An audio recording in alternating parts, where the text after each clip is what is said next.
What's up, everybody? Welcome into a solo edition of SSPN Reacts. I wasn't sure if I was going to have time to do this today, but I did have a little bit of time, so I figured why not hop on and record because we got to talk about Victor Wembanyama's 38 point, 10 rebound, 2 block, 2 assist, 1 steal performance, and of course, most importantly, when it comes to last night, his 10 fourth quarter points that fended off the Phoenix Suns trying to pull off a comeback there after the Spurs dominated the Suns. It was really a kind of the flip side or a complete flip of Tuesday's game, except the Spurs were able to fend off the Suns comeback led by Devin Booker and Kevin Durant. And that was mainly thanks to, of course, Victor Wembanyama, as I already mentioned with this stat line, having the best game of his young career so far. Um, obviously close to 40 points, right? All the good stuff that we saw. The thing that stuck out to me when I watched this game is it reminded me of his 2 games against the G League Ignite and Scoot Henderson last season. Obviously, there were still some differences in the game, all that type of stuff, with this not being a G League game. But when it came to the way that he scored and the way that he was able to find his shots, of course, that had a lot to do with our guys finding him as well and looking for him more in the offense and us just being in a completely different rhythm whenever it comes to this game in comparison to all the other games we've seen this season. You really saw some growth in this game, in my opinion, and you got to see a little bit of a preview of what this offense can look like once they start to get to know each other and build some chemistry. Unfortunately, Devin Vassell is out with a groin injury for an unspecified timetable. Pop said a little while in last night's press conference. He said that Devin tried to go going into the second half, went through warmups, but told Coach Pop he just wasn't able to do it. So that's a tough loss. But you still love to see Devin getting 17 in the first half, 3 for 3 from 3, 7 for 10. It's a big loss. It sucks.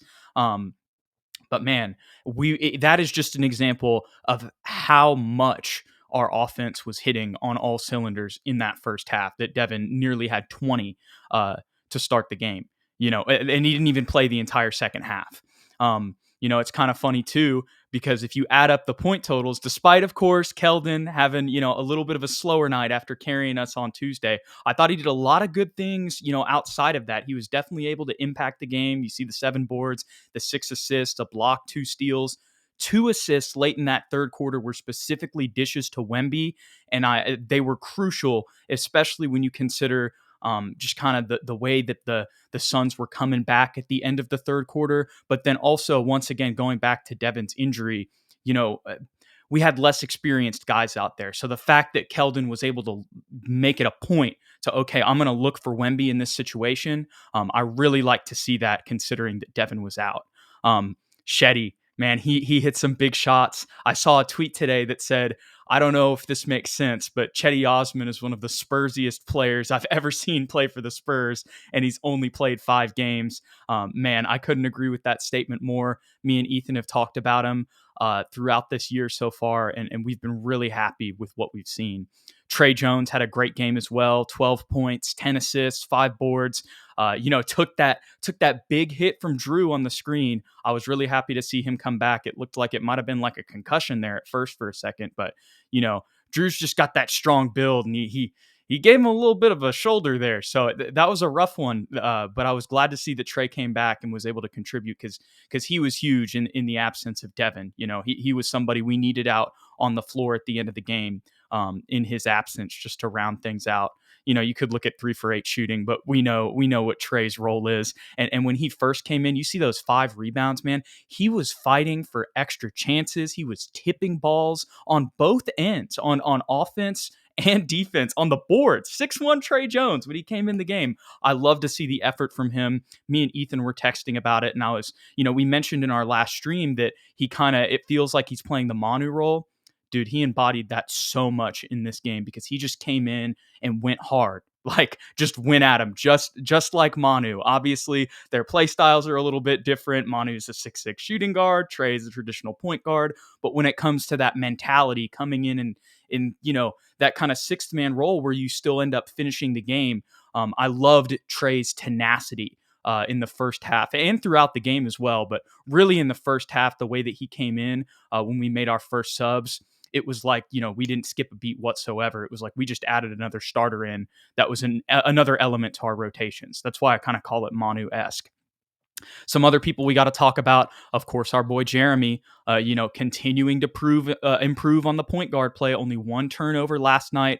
Only one turnover, or excuse me, two turnovers in total for both of our point guards, and 9 assists for Jeremy. He was dishing early. He was finding Wemby in transition early, and he was having dump offs. He was able to have reads on over the top passes.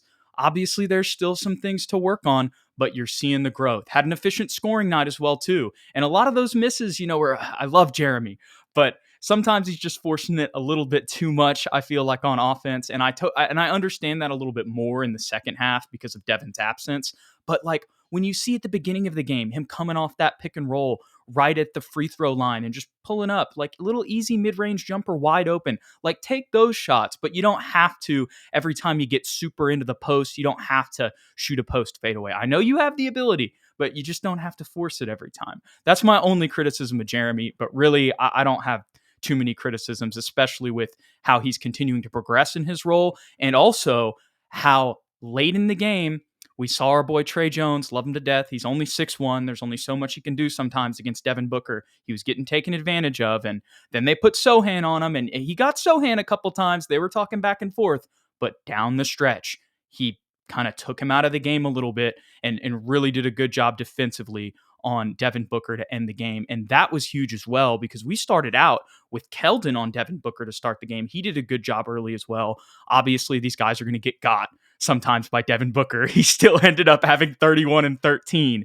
But I'm telling you, that was more in the middle of the game, really in that second half, of course. But I liked what I saw to start the game with Keldon's defense on Devin Booker. And they would switch Devin onto him sometimes too.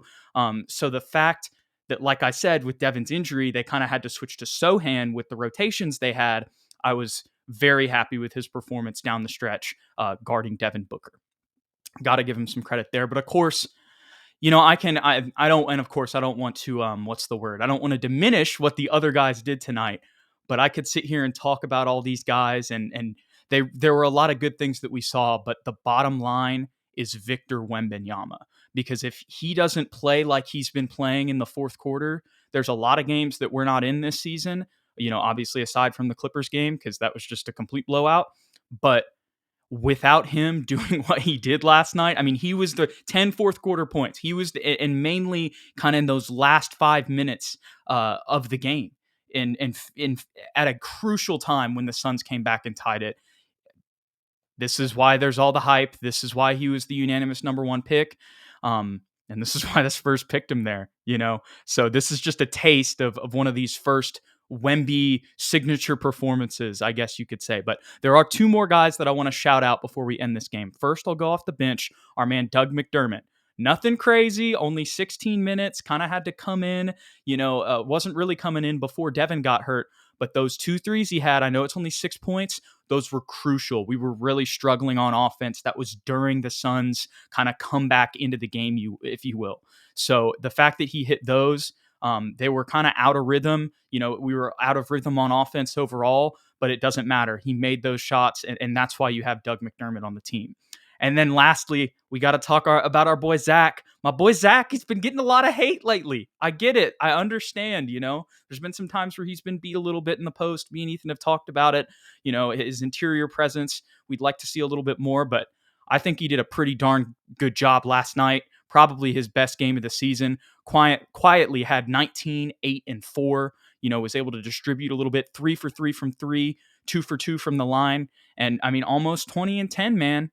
And it may not look crazy, but like Pop said in the press conference last night, they asked him about Zach, and he's like, I kind of see the same thing from Zach every night. I know the stats may not be the same, but he goes out there and plays, tries to make good decisions, and just plays smart basketball, tries to find the flow of the game. Yes, physically, sometimes he's going to get beat, but I think his skill set was definitely shown in this game last night.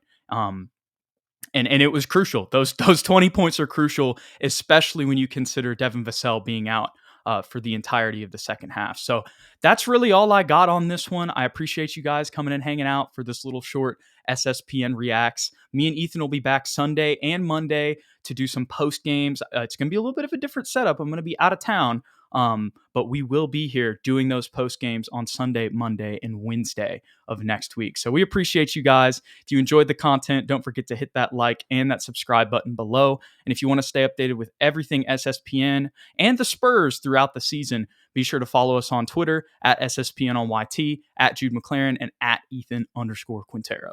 We appreciate you guys. We'll catch you on the next one. Go Spurs, go.